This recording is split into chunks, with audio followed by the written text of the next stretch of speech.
Doni Salmanan resmi dijadikan tersangka oleh Direktorat Tindak Pidana Siber Bareskrim Polri terkait kasus dugaan penipuan opsi biner atau trading binary option lewat platform Quotex. Sebelum tersangka, Doni terlebih dahulu diperiksa sebagai saksi.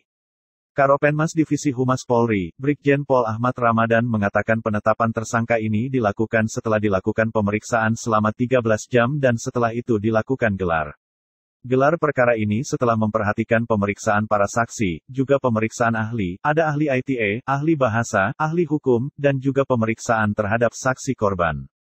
Status yang bersangkutan dari saksi menjadi tersangka. Setelah ditetapkan sebagai tersangka, Saudara DS langsung dilakukan penangkapan. Saat ini masih dilakukan atau masih dalam proses pemeriksaan sebagai tersangka, kata Ramadan di Mabes Polri, Jakarta, Selasa, tanggal 8 Maret tahun 2022. Ramadan mengatakan Doni Salmanan akan diancam pasal berlapis dengan ancaman hukuman 20 tahun penjara. Yang bersangkutan dijerat dengan beberapa pasal secara berlapis, ada Undang-Undang ITE, ada KUHP, dan ada Undang-Undang Tindak Pidana Pemberantasan Pencucian Uang atau TPPU dengan ancaman hukuman 20 tahun penjara, tegasnya. Ramadan menegaskan bahwa malam ini Doni Salmanan akan langsung ditahan. Tentu ada beberapa alasan mengapa yang bersangkutan dilakukan penahanan yaitu alasan subjektif dan objektif. Dikhawatirkan menghilangkan barang bukti. Tentu alasan objektifnya adalah saya katakan tadi ancaman di atas 5 tahun, di mana ancaman punya adalah 20 tahun, tegasnya. Yang pertama kita sampaikan, Saudara DS telah memenuhi panggilan sebagai saksi dan hadir menghadap penyidik Direktorat Siber tadi pagi jam 10. Tentunya dilakukan prokes sebelum dilakukan pemeriksaan, dilakukan swab dulu dan hasilnya negatif. Kemudian setelah itu Saudara DS diperiksa sebagai saksi mulai jam 10.10 sampai dengan tadi pukul 23.30. Kemudian setelah dilakukan pemeriksaan sebagai saksi, setelah itu dilakukan gelar perkara. Gelar perkara setelah memperhatikan pemeriksaan para saksi, juga pemeriksaan ahli, ada ahli ITE, ahli bahasa, ahli hukum, dan juga pemeriksaan terhadap saksi korban, maka dilakukan gelar perkara.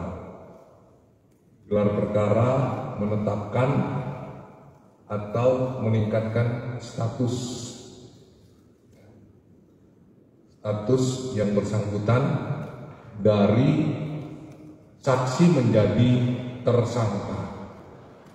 Kemudian setelah ditetapkan sebagai tersangka, Saudara DS langsung dilakukan penangkapan. Dan setelah dilakukan penangkapan, saat ini masih dilakukan atau masih dalam proses pemeriksaan sebagai tersangka. Tentu ini melihat sangkaannya terhadap yang bersangkutan.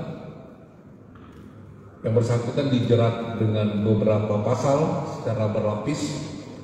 Ada Undang-Undang ITE, ada KUHP, dan ada Undang-Undang Tindak Pidana Pemberantasan Pencucian Uang atau TPPU dengan ancaman hukuman 20 tahun penjara. Kemudian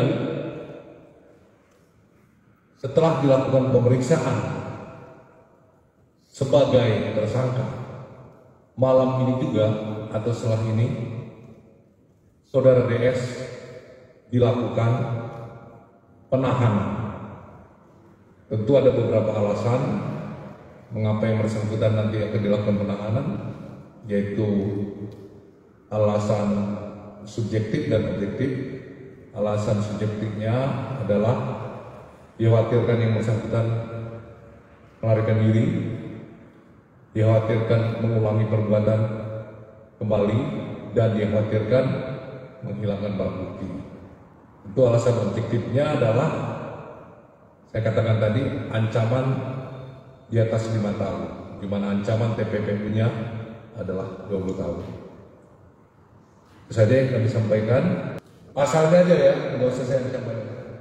Pasalnya, pasal 45 ayat 1 junto pasal 28 ayat 1 Undang-Undang ITE.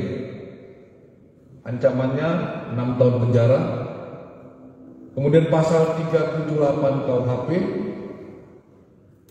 ancaman penjaranya 4 tahun, dan pasal 3 Undang-Undang Nomor 8 Tahun 2010 tentang pencegahan dan pemberantasan tindak pidana pencucian uang dengan ancaman 20 tahun penjara. Ada lagi? Cukup ya? Sekali lagi terima kasih dan mohon maaf teman-teman menunggu, kita juga ingin cepat. Sekali lagi terima kasih. Wassalamualaikum.